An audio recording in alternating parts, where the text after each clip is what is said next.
Bienvenido a todos aquellos que se han conectado en este momento y es un hermoso día donde vamos a recibir un mensaje de la palabra de Dios y voy a invitarte a que puedas orar juntos con nosotros y que todo el pueblo de Dios que está desde su hogar orando, que te sumas a la oración para recibir la palabra del Señor. Oremos juntos. Padre, te agradecemos, Señor, por esta hermosa mañana donde vamos, Señor, a abrir tu palabra, donde tu mensaje, el mismo mensaje que has dado a los apóstoles, eh, vamos a seguir transmitiendo en este día, Señor. Queremos hacerlo de una forma fiel, queremos realmente apegarnos a lo que tu palabra nos dice y a través de todo esto, según el entendimiento que el Espíritu Santo nos da, podamos realmente descubrir para aquellos que nunca han escuchado, reforzar para aquellos que ya hayan recibido, recordar y también que todas estas cosas puedan animar nuestra vida, Señor, que realmente el Espíritu Santo pueda tener un protagonismo importante en nuestras vidas, en nuestro andar, que realmente el estudio de la palabra ponga en evidencia el obrar del Espíritu Santo, que esté operando en este tiempo que estamos hablando también, para que tome la misma palabra inspirada por Dios y la pueda aplicar a cada necesidad de cada persona que está escuchando este mensaje, tanto en este día como en otro momento que pueda ver este mismo video, Señor. Te ruego para que estés obrando de tu Santo Espíritu, Señor, y te ruego para que tomes, Señor, mi boca, mis palabras, Señor, para que sean palabras guiadas por el Espíritu Santo, que pueda realmente comunicar tu verdad de una forma clara, sencilla, pero que también, Señor, podamos disfrutar todo este tiempo juntos, Señor. Realmente que podamos amar tu palabra, que podamos deleitarnos en ella, Señor. Te ruego para que obres, Señor, conforme a tu voluntad y tu beneplácito en el nombre de Cristo Jesús. Amén. Bueno, muy bien, estamos estudiando esta carta de Gálatas, ya estamos llegando ya al final de toda la carta. Uno disfruta ver cómo Dios está obrando, cómo Dios va trabajando, cómo realmente el Señor va ministrando mi corazón. Yo realmente al estar al contacto con la palabra, al estudiar y estar meditando en ella, pido al Señor para que siempre me esté hablando y que esto sea un tiempo de ayuno, que por momentos sea un tiempo de un buen almuerzo espiritual, que pueda encontrar siempre ese deleite en la palabra y realmente Dios es fiel y con su palabra confronta mi vida muchísimas veces y realmente soy realmente un privilegiado al poder recibir de la palabra del Señor y me vaya marcando todas estas cosas porque tengo mucho por cambiar, tengo mucho por crecer y el Señor es fiel, responde esa oración y me va guiando a toda verdad y va ministrando, va llegando a rincones de mi vida y va marcándome aquellas cosas que debo dejar, aquellas cosas que debo recordar y ser fiel y perseverar en ellas. Y realmente eh, estamos estudiando ya el capítulo 5 donde hemos estado en una sección ya más práctica de la carta, donde toda la teología, todo lo que se habló de los primeros capítulos, desemboca a Pablo, ¿sí? Hablando de cómo esa vida que es por fe, cómo esa vida se puede vivir, ¿sí? Y realmente tiene una conexión directa con todo lo que ya estuvo enseñando y que no se aleja para nada de todas esas enseñanzas que estuvo dando en cuanto a doctrina, en cuanto a su apostolado y todas las cosas, cómo todo tiene que ver con esto y que no hay necesidad de ninguna manera de estar sujetos a la ley, aún no solo en sentidos teológicos, porque Pablo lo explica, sino que también lo va a hacer a través de justamente lo que está hablando, ¿no? De que esa enseñanza imparte, ¿sí? Una conducta y una vida va cambiando, va siendo transformada.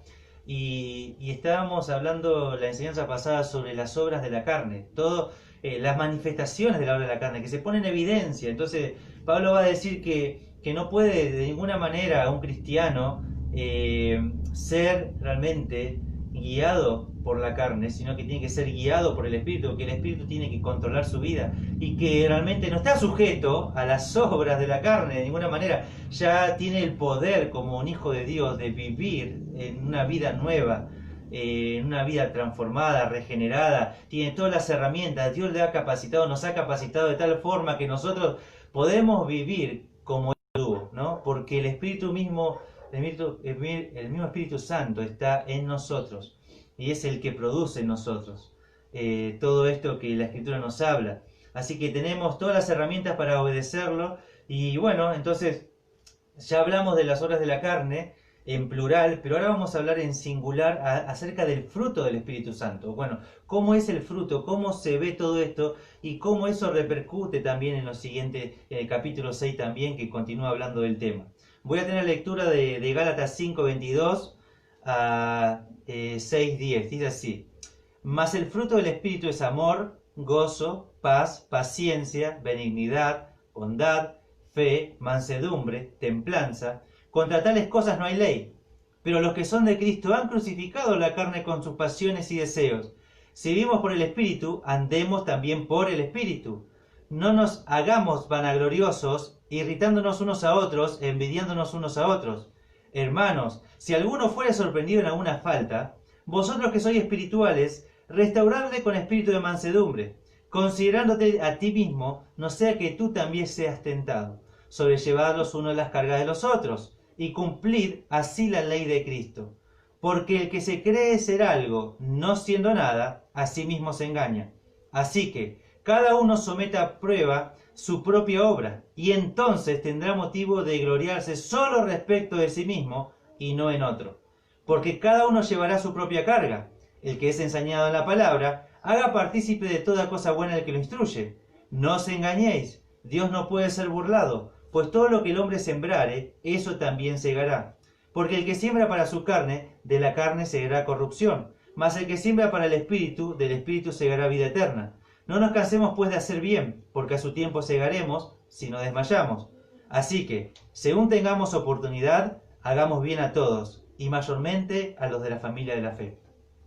Bueno, entonces, en todo este párrafo que he estado leyendo, en estos dos, ¿sí?, del versículo 22, vamos a tener ahí la lectura, y Pablo pone en contraste, ¿sí?, con todo, ¿sí?, las obras de la carne, dice, pero, ¿sí?, dice en este capítulo, justamente, 5, versículo 22, dice, más el fruto, pero el fruto del Espíritu es, y ahí nos va a mencionar que este fruto, ¿sí?, es justamente de alguna manera la evidencia.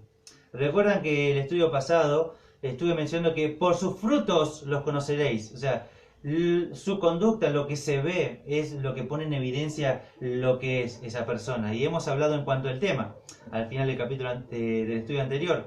Y acá dice que el fruto de la carne no tiene que estar en el cristiano, sino que tiene que estar el fruto del Espíritu. Y ahora el fruto del Espíritu es uno solo y va a tener una composición de 9 aspectos. Entonces tenemos 9: amor, gozo, paz, paciencia, dignidad, bondad, fe, mansedumbre, templanza. Así que es un solo fruto que tiene estos 9 aspectos ahí mencionados que evidencian que es un hijo de Dios. O sea que nosotros somos realmente hijos de Dios porque tenemos el fruto del Espíritu Santo obrando en nuestra vida. Romanos capítulo 8, versículos 9, yo lo leo, dice así.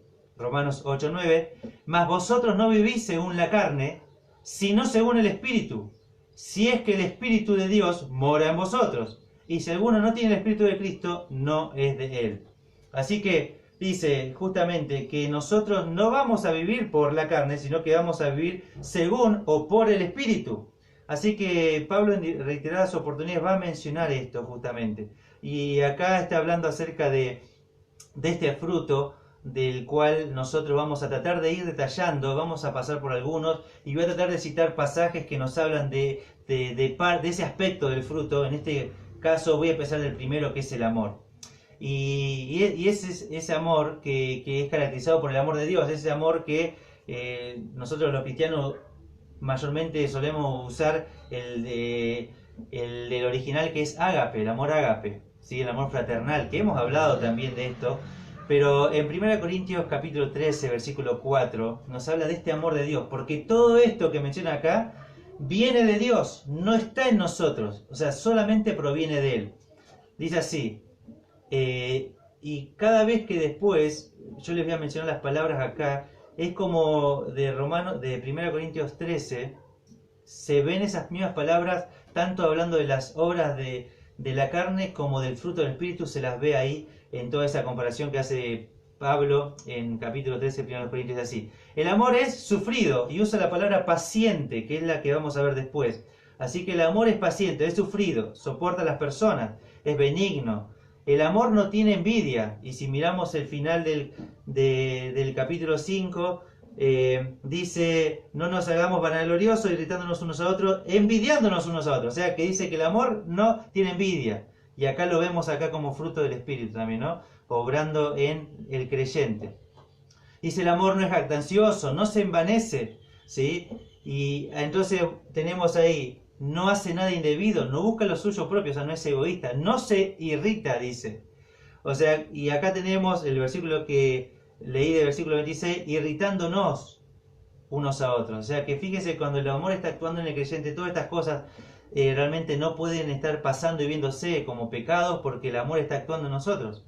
Dice, no guarda rencor, o sea, no tiene algo en contra de una persona, por más mal que le haya hecho la persona, no guarda rencor, ¿sí? No llega al punto de raíz de amargura jamás, porque no guarda rencor. No se goza de la injusticia, pero se goza de la verdad. Todo lo sufre, todo lo cree. Y la palabra creer ahí es la que viene después cuando habla de fe, ¿sí? La misma palabra, ¿sí? Todo lo espera y todo lo soporta. El amor nunca deja de ser. O sea, el amor no tiene fin. El amor no va a dejar de existir. Eso siempre existe. ¿Por qué? Nunca va a dejar de existir, porque Dios es amor. Por lo tanto, el amor nunca va a dejar de existir. Así que es ese amor que viene de Dios hacia nosotros. Y realmente en esto las personas van a conocer que somos discípulos, en que nos amemos unos a otros. Y ahí se ve justamente el distintivo del creyente, ¿no? Pero acá se lo menciona justamente como el fruto del Espíritu Santo, obrando en uno. O sea, que me da la posibilidad a mí de amar a todas las personas, a pesar de lo que hagan o me hagan a mí. Yo puedo y tengo la capacidad dada por Dios de poder amarlo. Y el amor siempre hemos hablado que es acción. El amor no es un sentimiento. No se trata de, realmente la persona me ofendió mucho, pero no siento perdonarlo. No tengo el sentimiento de perdonar a esa persona. De ninguna manera. No debemos sentir. El amor es acción, no es sentimiento. Hay que perdonar, debemos hacer. El amor es un deber, es una responsabilidad del creyente. Obviamente estoy saltando muchos conceptos de restauración, de procesos, cuando hablo de daños y personas. No quito responsabilidad a la persona que está haciendo la falta ahí, sino que hablo de la persona. No puede guardar rencor, porque si mora el amor de Dios en él, no puede guardar rencor hacia nadie. Entonces, simplemente paso por alto determinados conceptos cuando enseño determinados temas. Así que bueno, vemos acá que el amor es parte del fruto, pero después se nos dice gozo. Entonces, cuando hablamos de gozo, estamos hablando de un gozo que proviene de Dios, un gozo que no lo vamos a encontrar en las cosas materiales en este mundo, porque no corresponden. O sea, todo lo que es el fruto del Espíritu Santo no se encuentra en este mundo, porque no proviene de este mundo, porque no es de este mundo. El gozo proviene de Dios, como todo el fruto del Espíritu Santo. O sea que no existe una persona que no conozca al Señor que pueda sentir gozo. No lo tiene. Puede sentir alegría, pero no gozo. Isaías 61:10 dice, en gran manera me gozaré en Jehová. Mi alma se alegrará en mi Dios, porque me vistió con vestiduras de salvación, me rodeó de manto de justicia, como a novio me atavió, y como a novia adornada con sus joyas. Isaías 61:10. Ahora leo el Nuevo Testamento, Filipenses 3:1 y Filipenses 4:4. Dice así, por lo demás, hermanos, Gozaos en el Señor. Regocijaos en el Señor siempre. Otra vez digo, regocijaos. Así que lo que tenemos acá, dado por Pablo, justamente hablando del gozo, en una carta que está inundada del concepto del gozo, y que este gozo nunca se vio limitado por circunstancias externas, porque él se encontraba escribiendo una carta desde la prisión y habla del gozo, del regocijo, y va a hablar estos 4 capítulos hablando del gozo, y que nunca todas las cosas que nos pasan alrededor van a quitarnos el gozo, no, porque nada externo puede quitarnos algo interno que proviene de Dios y se genera en nosotros. ¿Sí? Ahora, si le damos lugar a la carne, lógicamente todo el fruto del Espíritu Santo se apaga y no está operando en el creyente. Así que, pierdo el gozo no por las circunstancias externas, sino porque internamente le di lugar a las obras de la carne. Donde comienzo a sentir, uy, pobrecito de mí, o siempre me lastiman, uy, pobre, porque siempre soy yo la persona que da la cara y termina. Y comienza la persona a hacer una mirada hacia adentro, todo lo pobre y todo lo que ha sufrido, y a raíz de eso se apaga el fruto del Espíritu Santo, pierde el gozo y comienza a actuar las obras de la carne. Luego se nos menciona también paz. Y claro, nosotros tenemos el concepto de paz y lo dividimos en 2 aspectos. Uno tiene que ver con la paz con Dios, que nos habla justamente Romanos capítulo 5, versículo 1, que nos dice, justificados pues por la fe tenemos paz para con Dios. O sea que el hombre se encuentra en una enemistad con Dios y se encuentra en guerra contra de Dios, porque se rebela en contra de Dios y en contra de su Cristo. Pero cuando esta persona que estaba yendo rumbo a una condenación, siendo enemiga de Dios, siendo un hijo de ira, de pronto, cuando escucha el mensaje de salvación y el Espíritu Santo obra en la vida de esta persona, alumbrando su entendimiento, convenciéndole de pecado, de justicia y de juicio, esta persona tiene la capacidad dada por Dios en ese momento de depositar toda su confianza, su fe en este Dios que ocupó su lugar y puede darle el perdón de sus pecados en una obra completa de una muerte en una cruz, de una sepultura, pero de una resurrección y de un Dios vivo y verdadero que puede darle el perdón de sus pecados. Y cuando esta persona deposita toda su fe, tiene paz para con Dios. Y ahora tiene algo que nunca tuvo, paz, y puede disfrutarlo. Pero no solo ese momento de reconciliación con Dios que genera la paz, sino también hay una paz que el cristiano lo puede experimentar como un fruto del Espíritu Santo obrando en uno. Entonces, Colosenses 3.15 dice así, y la paz de Dios gobierne o controle en vuestros corazones, a la que asimismo fuisteis llamados en un solo cuerpo, que es la iglesia, y sed agradecidos. Filipenses 4, 6 y 7, ¿sí? Dice, por nada estéis afanosos, si no sean conocidas vuestras peticiones delante de Dios, en toda oración y ruego con acción de gracias. Y la paz de Dios, que sobrepasa todo entendimiento, guardará vuestros corazones y vuestros pensamientos en Cristo Jesús. Así que en el momento que uno se encuentra en determinado tipo de afán con relación al trabajo, que no sé qué hacer con el tema del dinero porque no me alcanza, porque me depositaron una tercera parte de mi sueldo en este tiempo de COVID-19, o porque justamente me gasté toda la plata, no tengo más, trabajaba por mi cuenta y ahora no tengo más plata, y de pronto el afán, ¿qué vamos a comer? ¿Qué hacemos de esta situación? Y comenzamos a pensar todas estas cosas. Pablo dice, por nada, absolutamente por nada te encuentres afanoso, afanado por todas estas cosas cotidianas de este mundo que son temporales. En ese momento cuando hay angustia en tu corazón al ver las situaciones que te rodean, al ver quizás situaciones que no podemos controlar, cuando decimos, uy, si salgo a comprar justo y en este mercado vino alguien que tiene el coronavirus, ¿qué hago?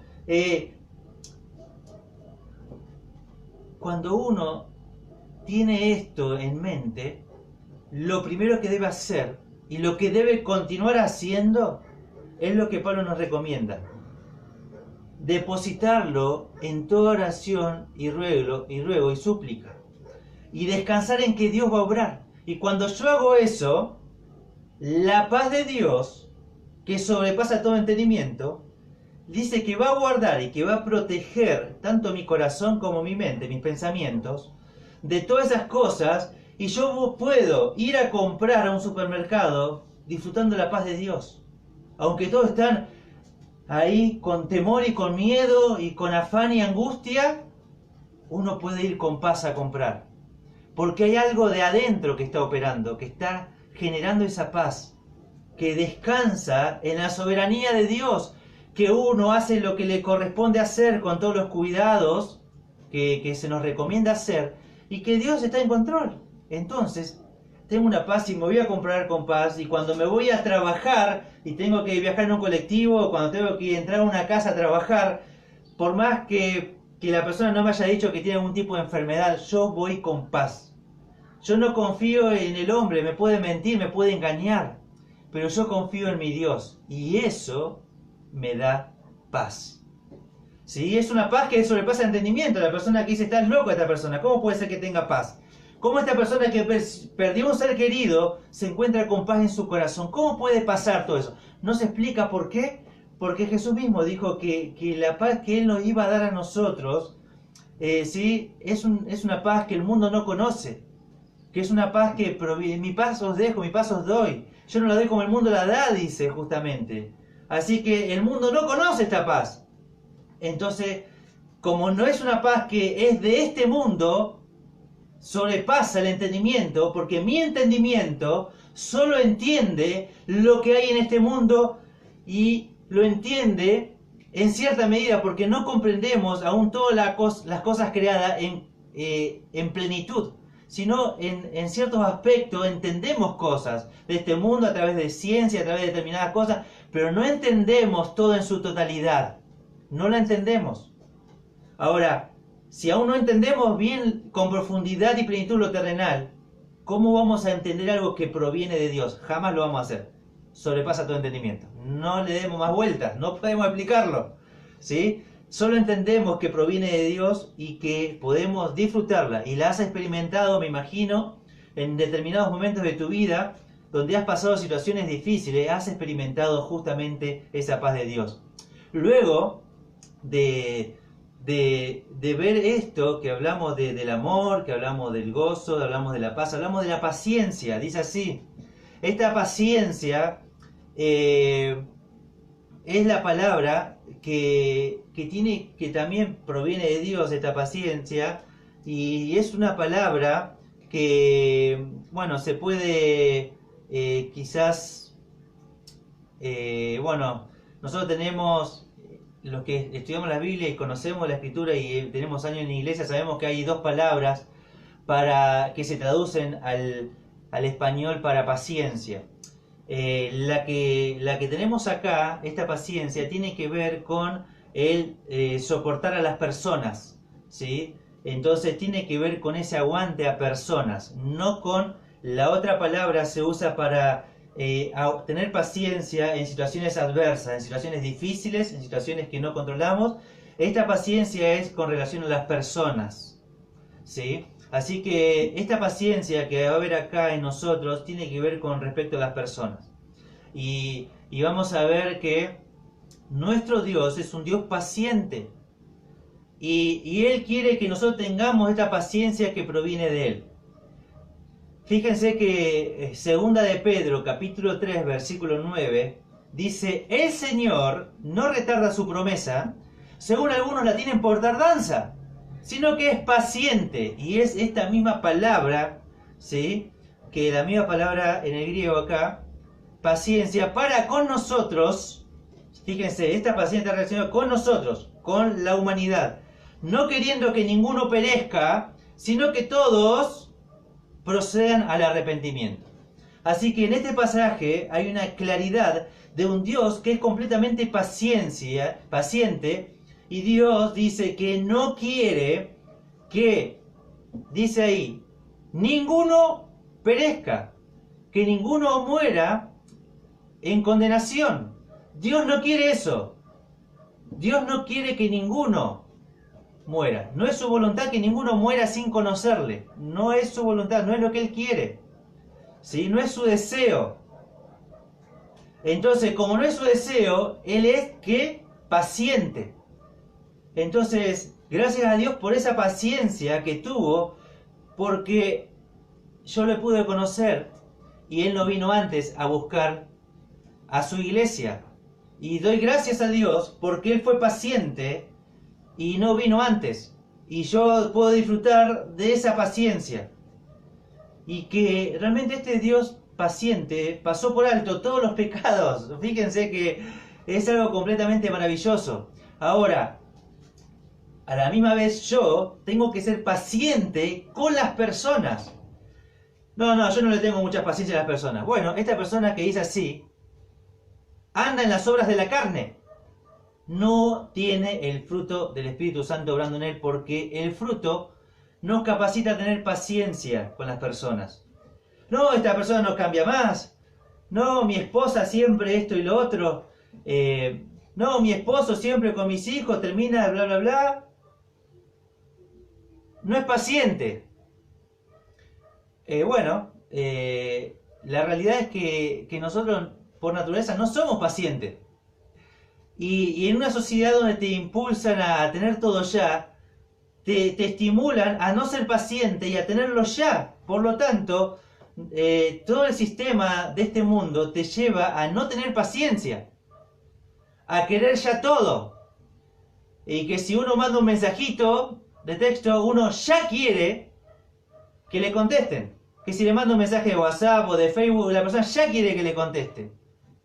Bueno, no es paciente. Bueno, Dios tiene que trabajar en nosotros la paciencia.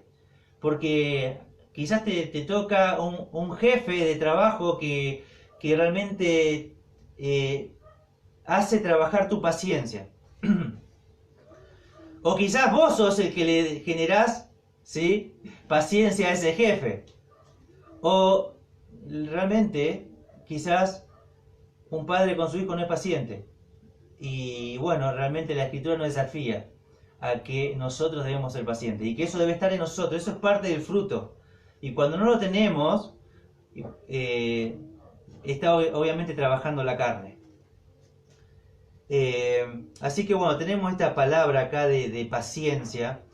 Y acá continuamos, ¿sí? Más el fruto del Espíritu es amor, gozo, paz, paciencia. Luego dice benignidad y bondad, ¿sí? Son palabras similares cuando uno las lee. Y bueno, yo las voy a explicar un poco juntas como para que de alguna manera podamos entender la diferencia. Las dos tienen que ver con el hecho de la bondad y de ser como bueno, pero uno tiene un aspecto fuerte y otro un aspecto más amable, ¿sí? Entonces, cuando nosotros nos encontramos con esta palabra, ¿sí? Quizás cuando uno ve esta palabra, se va a encontrar con quizás la palabra benignidad tiene que ver más con esta gentileza, esta amabilidad para tratar a las personas, ¿sí? Podríamos decir, vuestra gentileza sea conocida de todos los hombres, ¿sí? Nuestra bondad, nuestra amabilidad, ¿sí?, tiene que ser conocida por todos los hombres. Pero luego la contrasta también con la palabra bondad, que es ya más bien el aspecto más fuerte de esa bondad, porque esta palabra de bondad tiene que ver con yo le voy a hacer el bien a la persona aunque la persona no lo acepte, no lo quiera, ¿sí? Recuerdan, voy a usar la ilustración quizás que después la voy a leer porque la uso con otra palabra mansedumbre, que es Jesús mismo entrando en el templo, ¿sí? Podemos relacionarlo con eso. Jesús mismo, ¿sí?, entrando en el templo, está mostrando este aspecto de bondad, ¿sí? Donde entra al templo y comienza a tirar las mesas de los cambistas, a abrir las jaulas, y ahí es, ¿sí?, manifestada la bondad de Dios, ¿sí? Porque Él quiere el bien para su pueblo y el pueblo estaba haciendo algo indebido, entonces Él entra y comienza a tirar todas las cosas, ¿sí? Entonces ahí está mostrando su bondad al hacer eso, porque es un aspecto más fuerte Y podemos decir la palabra que tenemos benignidad como Jesús, quizás con la mujer ahí que la estaban que la estaban acusando de ser hallada en el acto mismo adulterio, y él mismo, mirando a la mujer con toda la compasión y mirando a la multitud, les va a decir que cualquiera que no tenga pecado, que tire su primer piedra y que la tire la piedra. Y realmente lo que estuvo mostrando ahí es su amabilidad, su bondad en el aspecto más puro, más santo, y más del otro aspecto, ¿sí? Más del otro lado y que del otro extremo. ¿Sí? Podemos decir que cuando estuvo tocando a algún leproso, ¿sí? Lo tocó, nadie lo tocaba, eh, nadie quería contagiarse, nadie quería acercarse a alguien así, y se puede ver y notar esa amabilidad a un Jesús tocando con su propia mano a una persona completamente discriminada por toda la sociedad. Se lo puede ver a un Jesús cuando una mujer de mala vida le lava los pies, y todos decían, si supiera quién es no dejaría que le bese los pies o le enjuague los pies. Y ahí se ve justamente ese aspecto de amabilidad y de bondad con esta mujer. Cuando vemos esta palabra de bondad y benignidad, también la podemos ver a un Jesús levantando a niños y defendiéndolo quizás de los discípulos que se lo impedían, y lo levanta. O sea, se ve la amabilidad y sí, esa benignidad del Señor. Así que bueno, ahí hemos hablado de las dos palabras, benignidad y bondad. Ahora también tenemos esta palabra fe, ¿sí? El fruto del Espíritu es fe también. Esta palabra fe también se puede traducir como fidelidad. Entonces podemos decir que en realidad esta palabra fe se puede explicar de dos aspectos. Puede tanto significar fe como fidelidad. Podemos decir que es fe y quizás relacionarlo con Romanos 1:17. Porque en el Evangelio la justicia de Dios se revela por fe y para fe. Como está escrito, mas el justo por la fe vivirá. O sea, es el justo, es el cristiano que cree a la palabra y entonces anda de acuerdo a la palabra creyendo esa palabra, ¿sí? Entonces anda por la fe, ¿sí? Así que anda por la fe, justo por la fe vivirá, está viviendo, está andando. Su conducta está de acuerdo a lo que la palabra escrita dice. Ahora, también podríamos decir que tiene que ver con fidelidad, y podríamos mencionar en cuanto al andar, a la conducta, y ser hallado fiel, digamos, y ser como ese siervo, buen siervo y fiel, en lo poco has sido fiel, en lo mucho te pondré, ¿no? Podemos traducirlo como siervo digno de confianza. Entonces podemos, 1 Tesalonicenses 3:2 dice, y enviamos a Tito, nuestro hermano, servidor de Dios y colaborador nuestro en el Evangelio de Cristo, para confirmarnos y exhortaros respecto a vuestra fe, a vuestra fe puesta en obra, ¿sí? A vuestra fidelidad a Dios. Entonces podemos mencionar justamente que esta palabra se puede ver de esta manera. Sea como sea, es el fruto del Espíritu que obra en nosotros. Puede tener cualquier dos significados para tu vida. El que bajo el entendimiento del Espíritu Santo pueda afirmar que es ese, bueno, créelo y vivilo también. Luego de fe se nos menciona mansedumbre. Y acá justamente tenemos esta palabra que es fuerza bajo control. ¿Sí? El ser manso no tiene que ser con ser alguien tonto, que todos lo toman de tonto, sino que la palabra mansedumbre o manso tiene que ver, que es la que se utilizaba mucho para cuando un caballo justamente era salvaje y lo tenían que domar, y de pronto el jinete se sube y lo controla. El caballo tiene muchísima fuerza. El caballo quizás hasta tiene más fuerza que el jinete para llevarlo de acá para allá, pero el jinete lo puede controlar, ¿sí? Le va a tirar y lo va a controlar. Entonces no es que carece de fuerza ese caballo, sino que tiene mucha, pero está controlada. Y esa es justamente la palabra, ¿no? Mansedumbre tiene que ver esa fuerza bajo control. Nosotros podemos tener un carácter muy fuerte, todo lo que sea, pero el Espíritu Santo nos frena, ¿sí? Y impide que yo conteste mal a una persona que me estuvo agrediendo. Entonces esto me pone el freno. Yo le quiero decir algo y hasta alguna persona que tiene un contexto de una vieja vida de violencia, de pegar e insultar y continuamente irse a las piñas, en ese momento que una persona que es cristiano y que de alguna manera puede ver el obrar del Espíritu Santo en su vida y está fluyendo, alguien le contesta mal y en vez de responderle, ¿sí?, a eso que le dijo con palabras o con acciones, justamente el Espíritu Santo controla mi carácter, mis palabras, y en ese momento me tira así y yo me vuelvo, ¿sí?, una persona mansa, que estoy controlada, ¿sí? Bueno, ahí tenemos Marcos 11, 15 al 17, dice: vinieron pues a Jerusalén, y entrando Jesús en el templo, comenzó a echar fuera a los que vendían y compraban en el templo, y volcó las mesas de los cambistas y las sillas de los que vendían palomas, y no consentía que nadie atravesase el templo llevando utensilio alguno. Y les enseñaba diciendo: ¿no está escrito, mi casa será llamada casa de oración para todas las naciones? Mas vosotros la habéis hecho cueva de ladrones. Y acá vemos que el mismo Señor Jesucristo es alguien que es controlado. Y en ese momento, ¿sí?, se lo ve actuando de esta manera. Así que uno lo ve actuando de esta manera, pero uno puede decir con completa seguridad que él hacía esto en el poder del Espíritu Santo y que era controlado. Él mismo realmente tenía esta mansedumbre, este control justamente de sus acciones. Santiago 3:13 dice así: ¿quién es sabio y entendido entre vosotros? ¿Hay alguno que es sabio? ¿Alguno está escuchando esta enseñanza y dice que es sabio y que tiene muchísimo entendimiento, que conoce muchísimo más la Escritura que Pablo o que cualquier persona que está escuchando una enseñanza? Y dice: bueno, muestre por la buena conducta sus obras en sabia mansedumbre. Entonces dice: bueno, esta persona que dice que realmente es completamente sabia, que tiene muchísimo conocimiento, que lo evidencie en su conducta. Así se va a ver realmente si es lo que dice ser. Bueno, y la última palabra que tenemos acá, la última palabra, que no significa que es menor que las anteriores, simplemente se está describiendo el fruto del Espíritu Santo, dice así: templanza. Y es lo que nosotros conocemos como dominio propio.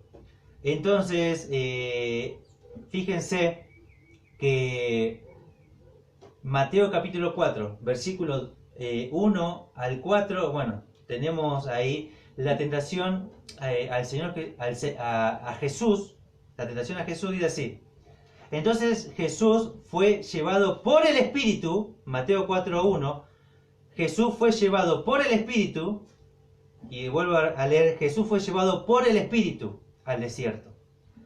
Es importante entender que el Señor Jesucristo, mientras anduvo en este mundo, fue guiado por el Espíritu Santo en su ministerio terrenal. El Espíritu le iba guiando a las obras que debía hacer. Así que el mismo Señor anduvo controlado, gobernado por el Espíritu. Así que vemos que acá es llevado al desierto para ser tentado por el diablo. Y después de haber ayunado 40 días y 40 noches tuvo hambre. Y vino él, el tentador, y le dijo: si eres hijo de Dios, di que estas piedras se conviertan en pan. Y él respondió y dijo: escrito está, no solo de pan vivirá el hombre, sino de toda palabra que sale de la boca de Dios.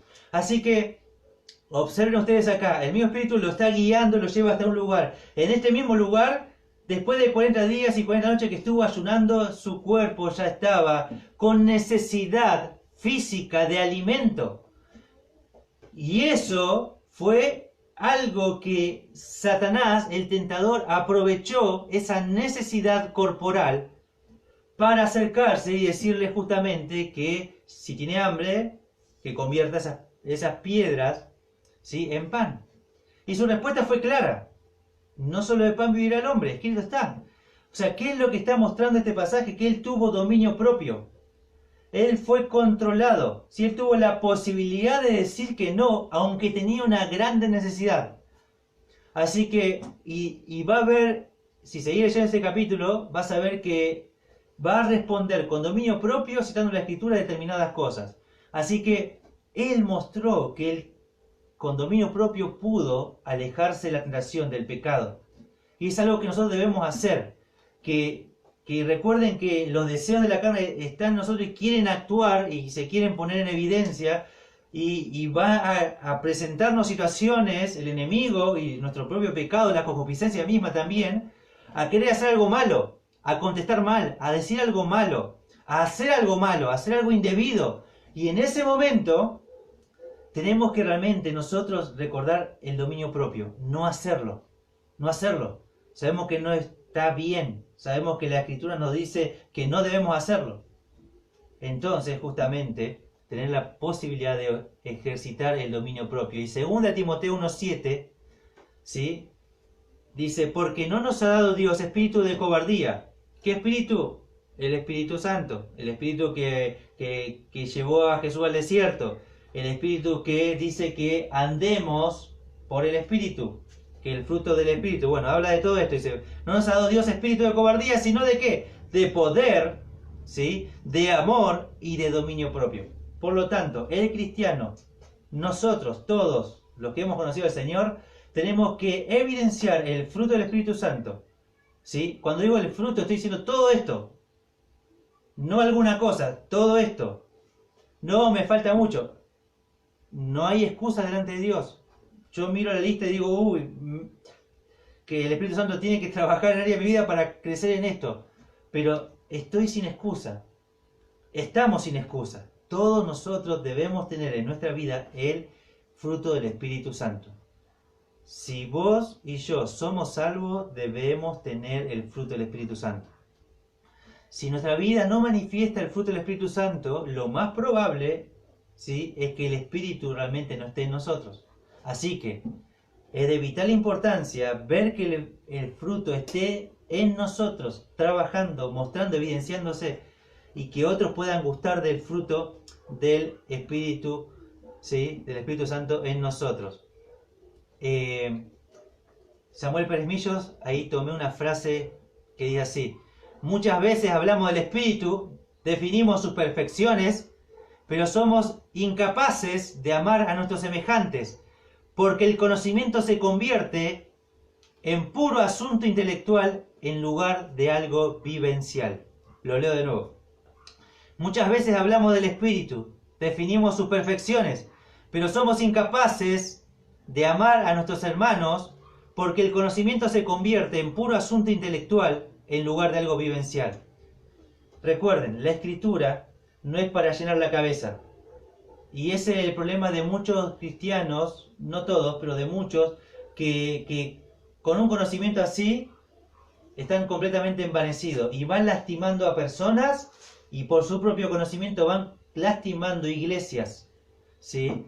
Así que no debe ser algo deforme, sino que tiene que ser algo uniforme. Y que ese conocimiento tiene que transformar nuestra vida, porque eso es el deseo de Dios para su iglesia. Gálatas 6, 24 al 26, dice, pero, ¿sí?, los que son de Cristo han crucificado la carne con sus pasiones y deseos. Dice, los que son de Cristo, los que tenemos el sello de propiedad de Cristo, ¿sí?, a través del Espíritu Santo que nos fue dado, todos, ¿sí?, hemos crucificado la carne con sus pasiones y deseos. Dice, el que es cristiano, el que es de Cristo, crucifica todo esto, ¿sí? Eso está completamente crucificado. O sea, lo que está diciendo Pablo es, no anda conforme a las obras de la carne, porque ella lo crucificó con Cristo en la cruz y ya sabe que no vive para sí, es una nueva criatura. Y como nueva criatura, eso de las obras de la carne pertenece a la vida vieja y ahora yo tengo que andar en vida nueva. Esta vida nueva la hago por el Espíritu, andando en el Espíritu, andando por el Espíritu, manifestando el fruto del Espíritu Santo en mi vida. Así que, si yo realmente digo que soy cristiano, debo andar como Él anduvo. Si yo soy cristiano, debo andar como Él anduvo, ¿sí? ¿Como anduvo quién? Jesucristo. Hemos leído pasajes y Y si realmente hace mucho que no lees los evangelios, léelos. Es hermoso enamorarte continuamente del Señor, de nuestro Salvador. Ver esta vida completamente perfecta. Ver cómo Él amó a las personas, cómo las trató, cómo Él anduvo. Y a través del estudio de los evangelios uno puede decir, bueno, ahora tengo que andar como Él anduvo. Y seguir sus pisadas. Completamente maravilloso. Así que los que somos de Cristo crucificamos eso y andamos, versículo 25, si vivimos por el Espíritu, andemos también por el Espíritu. Recuerden capítulo 3 que de Gálatas que habíamos hablado de que recibimos por medio de ¿qué? El Espíritu Santo. ¿Por las obras de la ley? No, por el oír con fe recibimos. Entonces, bueno, si hemos recibido, ¿sí? Bueno, ahora debemos justamente andar. Así que por medio del Espíritu Santo tenemos vida, así que también tenemos que andar, ¿sí? Por el Espíritu Santo. Y ahí dice, no nos hagamos vanagloriosos, irritándonos unos a otros, enviándonos unos a otros. Y acá cuando tenemos esto, no nos hagamos vanagloriosos, no es como la expresión que quiere decir, no es que están siendo vanagloriosos ellos, sino es, no lleguen a ser vanagloriosos. Así que esa sería la idea de la expresión esta. No lleguen a ser vanagloriosos. Pensando en una acción que podían tomar ellos, ¿sí? Porque el hacer eso va a provocar irritación y va a provocar envidias, ¿sí? Y fíjense que dice unos a otros. ¿Recuerdan el estudio de unos a otros? Bueno, esto es algo negativo. Que no debemos, justamente, hacer estas cosas. Entonces, si uno anda en vanidad y pensando por encima de otros, ¿sí? La realidad es que es lo que genera eso en las personas que lo ven y lo rodean, algo que esa persona no está viendo. Lo que te provoca estar a una persona completamente vanagloriosa, te irrita. O sea, humanamente la ves y te irrita. ¿Cuántas veces te has tocado estar frente a una persona así? Y no te gusta estar frente a una persona como esa, que habla de todas esas cosas, que muestra todo lo que es y todas sus glorias y muestra y hace, ¿sí? Todo ese, digamos, toda esa escena ahí, uno quiere salir de ahí, no quiere, lo irrita a uno y comienza a generar envidias, todas estas cosas de, bueno, quién tiene más, quién y demás y el otro. Entonces, bueno, digamos que el andar con vanagloria causa estas dos cosas. Y le dice no anden de esta manera. Versículo 1, versículo 10, vamos a ir un poco más rápido, pero tiene que ver con, ¿sí? Quizás del versículo 1 al 5, tiene que ver con esto mismo del fruto del Espíritu Santo obrando en las personas que lo están escuchando y cómo actúa en situaciones normales. Y una situación muy común es lo que va a decir versículo 1 al 5, que tiene que ver con una misma cosa. Y así, hermanos, si alguno fuere sorprendido en alguna falta, vosotros que sois espirituales, restaurarle con espíritu de mansedumbre, considerándote a ti mismo, no sea que tú también seas tentado. Sobre llevar los unos las cargas de los otros y cumplir así la ley de Cristo. Porque el que se cree ser algo, no siendo nada, a sí mismo se engaña. Así que cada uno someta a prueba su propia obra, y entonces tendrá motivo de gloriarse solo respecto de sí mismo y no en otro. Porque cada uno llevará su propia carga. Y acá dice, bueno, hermanos, le habla a todos, si alguno fuere sorprendido en alguna falta, y ahí comienza a hablar de algo y completamente que la palabra también se usaba en un contexto sorprendido, yo les leo lo que dice Strong, dice así, comer antes que los demás tengan oportunidad, ¿sí? Entonces, como cuando uno está cocinando, ¿sí? El primero que agarró y comió antes que todos, ¿sí? Antes que se sirva a la mesa y fue el primero que lo gustó así, bueno, esa es la idea. Si vos estás a una persona y sos el primero en descubrirlo y que lo sorprendiste así, no espere a que llegue a otro. Esa es la idea del pasaje. Si vos sorprendés a algún hermano, no dejes que eso llegue hacia afuera, sino que seas el primero al encontrarlo, que actúes y que no lo dejes pasar. Entonces ahí va a mencionar justamente esto. Si sorprendés a algún cristiano, en alguna falta, en alguna falla, en algún pecado, en alguna situación que daña y que causa esto un mal a otros, o a sí mismo y tiene una repercusión grande, dice, vosotros que sois espirituales. ¿Qué es esto de ser espirituales? Bueno, van a haber ciertos pensamientos diversos en cuanto al tema a veces, a qué se refiere, con quiénes son espirituales. Pero si venimos hablando de andar por el Espíritu y del fruto del Espíritu Santo y que tenemos que andar por el Espíritu y hablando del Espíritu del capítulo 5 y el capítulo 6 se conecta en el contexto del capítulo 5, la sensación que da es que la persona que está controlada por el Espíritu Santo, ¿sí?, es una persona espiritual. Entonces, ¿sí?, va a actuar con el fruto del Espíritu Santo en esta persona y dice, vosotros que sois espirituales, que se dejan guiar por el Espíritu, que son controlados por el Espíritu, restáurenle con espíritu de mansedumbre, ¿sí? Y restaurar es justamente volver a unir, y es quizás cuando un hueso sale del lugar de una parte del cuerpo y hay un especialista que lo va a volver a su lugar o que va a curar eso. Es un proceso doloroso, la restauración, pero que si no se restaura un hueso y no se lo vuelve a su lugar, todo eso va a provocar una deformidad y un dolor continuo y va a crecer deformado y hasta quizás toda esta parte queda inutilizable. Entonces, la idea de Pablo es, bueno, ustedes que son espirituales, que se dejan guiar por el Espíritu, no dejen pasar cuando sorprenden a alguien.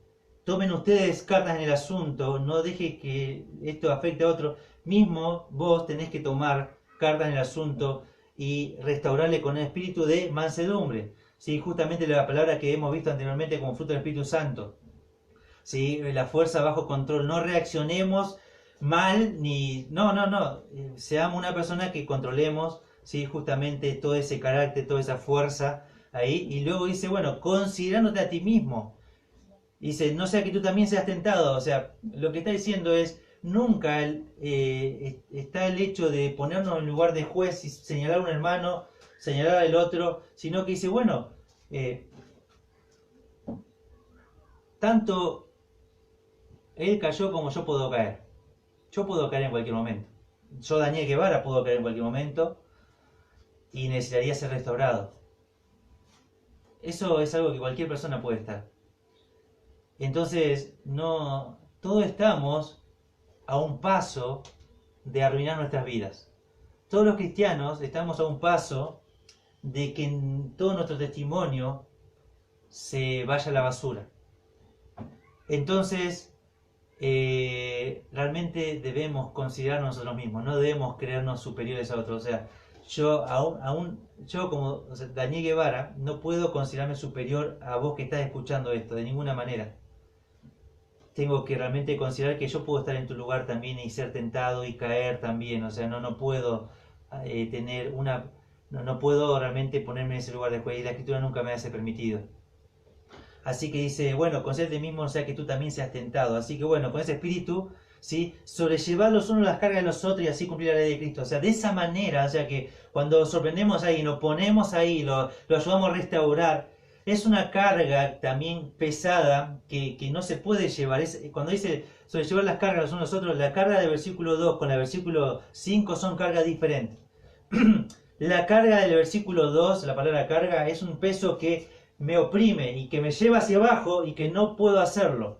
Y que tengo que llevarlo con otro para poder hacerlo. ¿Sí? La carga que el versículo 5 dice es una carga que uno solo la puede llevar y que también se usaba para los soldados dentro del Imperio Romano. Era el peso que el soldado llevaba. Cada uno podía llevar su propia carga, su propio peso cuando iba a la guerra. ¿Sí? Entonces, esa carga no necesita la ayuda de otro, pero hay cargas, como el versículo 2, que sí necesita de otros, la colaboración de otros. Entonces dice, sobrellevar los unos, las cargas de los otros. O sea, tanto yo ayudo a mi hermano a llevar una carga como él me va a ayudar a mí a llevar una carga. Continuamente tenemos que estar llevando cargas unos a otros y de esa manera cumplimos la ley de Cristo. Y fíjense, la palabra ley es importante en todo el contexto de Gálatas, porque había judaizantes, había personas que proclamaban vivir bajo la ley de Moisés y tenían que volver a todos esos ritos. Ahora lo que Pablo está diciendo justamente acá es que justamente lo que debemos cumplir no son las leyes dadas por Moisés, ¿sí? O repartidas por Moisés, porque en realidad fueron dadas por Dios, la ley fue dada por Dios, ¿sí? Sino que tenemos que cumplir la ley de Cristo. ¿Sí? Y eso es lo que debemos hacer, esa es la ley que debemos hacer. Versículo 3, porque el que se cree ser algo, no siendo nada, a sí mismo se engaña. Así que cada uno someta a prueba su propia obra y entonces tendrá motivo de gloriarse solo respecto de sí mismo y no en otro. Así que dice, bueno, hay personas que creen, ¿sí?, que justamente son personas más que otras, ¿sí? Se cree superior a los demás.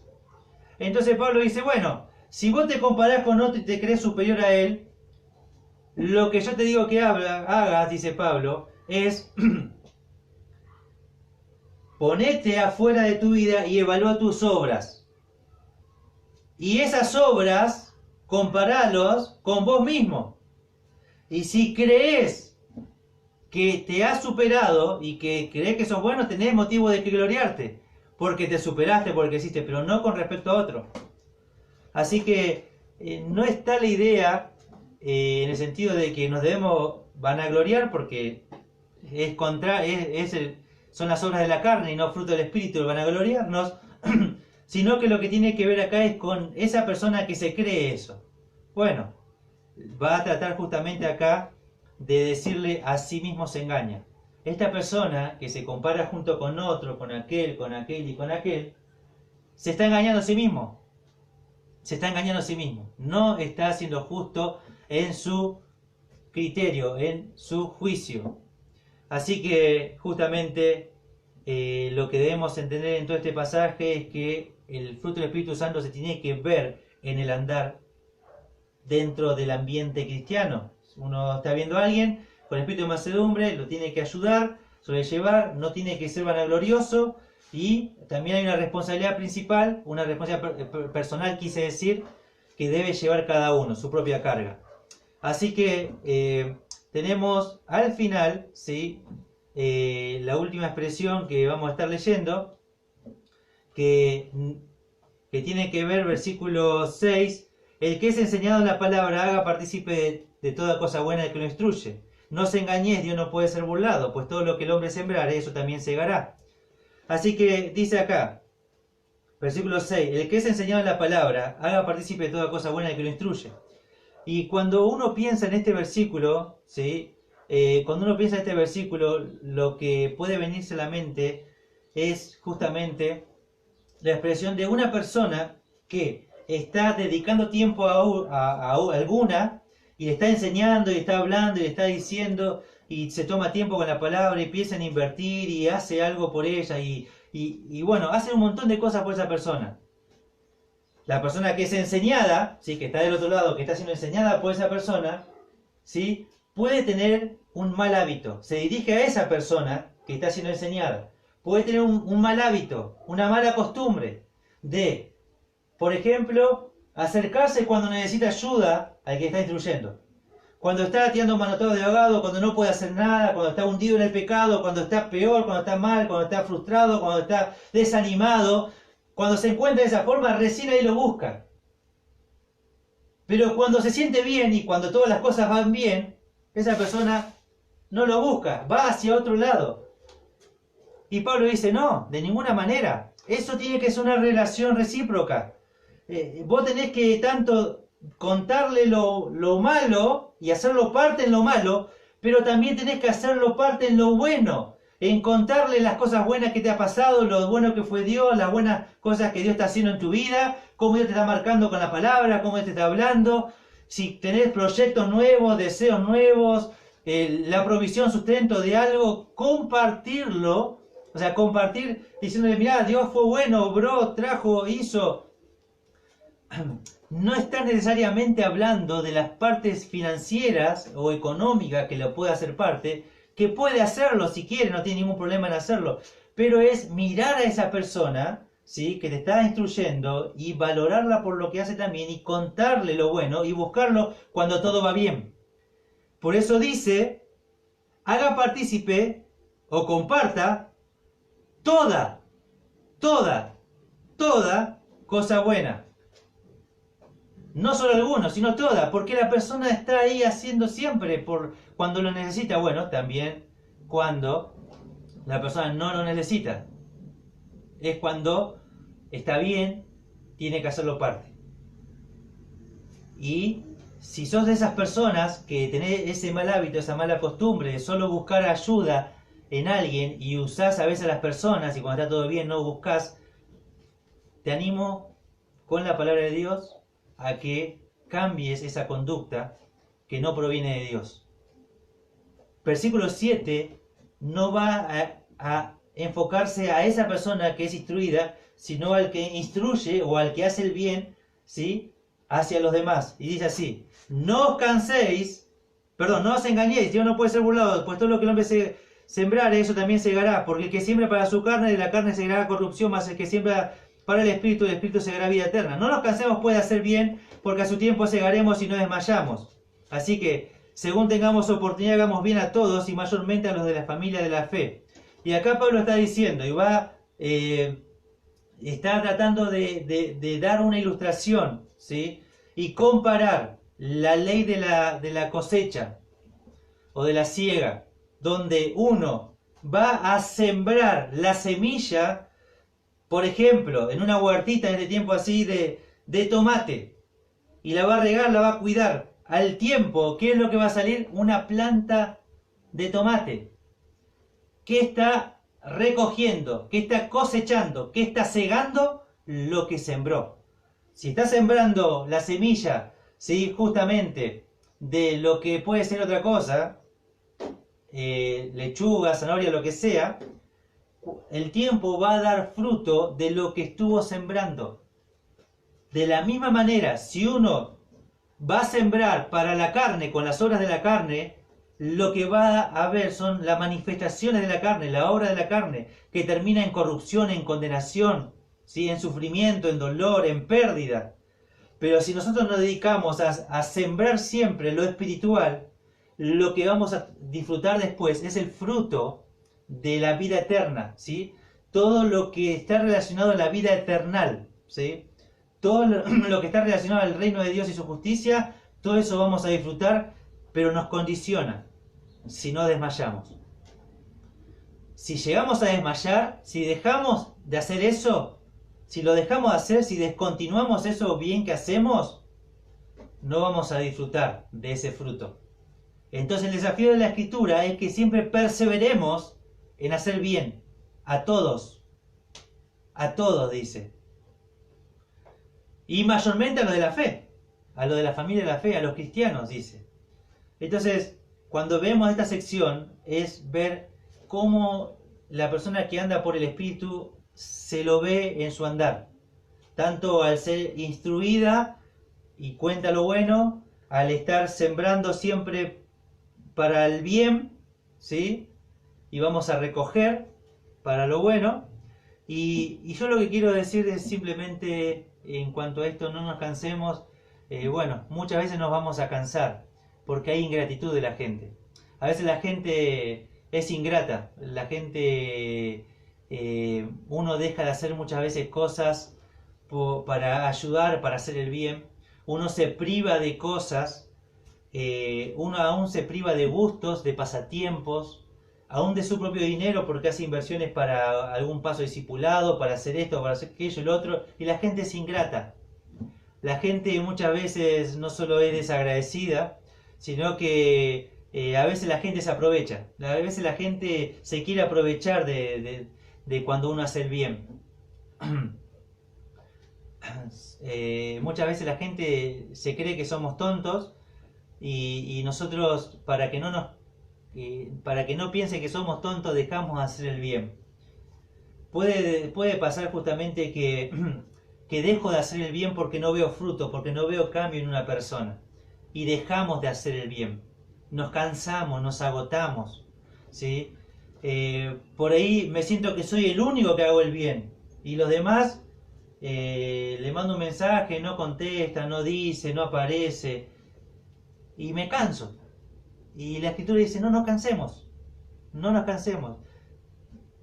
Es un privilegio hacer el bien, es una bendición. Solo podemos hacer el bien porque Dios está en nosotros. Es un privilegio que el mundo no tiene. Ellos intentan hacer el bien, pero nosotros podemos hacerlo. Podemos hacerlo por personas. Entonces, nosotros que tenemos a Dios de nuestro lado, no debemos cansarnos de hacer el bien, porque nunca se cansó Dios de hacer el bien a nosotros. Nunca se acortó su mano con nosotros. Nosotros tenemos que ser imitadores de Dios como hijos amados. Y desafiar justamente a eso, ¿no? Ver toda esta expresión. El fruto del Espíritu Santo tiene que verse en nuestra vida. Y eso es justamente cuando hablamos del bien, según tengamos oportunidad. Siempre. Siempre que tengamos oportunidad de poder hacer el bien. Dios no es injusto para olvidar la obra de amor que nosotros hacemos. De ninguna manera. De ninguna manera. Hay recompensa. ¿Sí?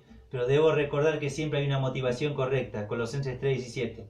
Y todo lo que hacéis, sea de palabra o de hecho, hacerlo todo en el nombre del Señor Jesús, dando gracias a Dios Padre por medio de Él. Hacerlo todo para Él. Si lo hacemos para Él, si tenemos la motivación correcta, de Él recibiremos la recompensa. No de los hombres. No esperemos de los hombres la recompensa. Esperemos de Dios. Así no nos cansamos nunca. Terminamos orando juntos al Señor. Padre, te agradecemos por tu palabra. Gracias porque hemos estado estudiando acerca del fruto del Espíritu Santo. Hemos estado hablando acerca de lo importante que es para nosotros andar por el Espíritu, ya que tenemos vida por Él. Te rogamos para que nuestra vida en esta semana pueda ser reflejada a través de la enseñanza que hemos estado hablando, que hemos realmente recibido de parte tuya. Esto es tu voluntad para nosotros, que andemos de esta manera, no en las obras de la carne, sino viviendo por el Espíritu, el fruto del Espíritu Santo manifestándose en nosotros y otros disfrutando de todo esto. Gracias te doy por las personas que estuvieron escuchando. Te ruego que les puedas bendecir, que puedas obrar, que puedas ayudar y sostener a cada familia en un tiempo tan difícil, de tanta crisis, que estés obrando, consolando, fortaleciendo, sosteniendo económicamente para cada una de sus necesidades, por la salud también por aquellos, y por sabiduría para nuestros gobernantes, Señor, para que realmente nosotros podamos disfrutar de vivir quieta y reposadamente en nuestra amada Argentina. En el nombre de Jesús, amén.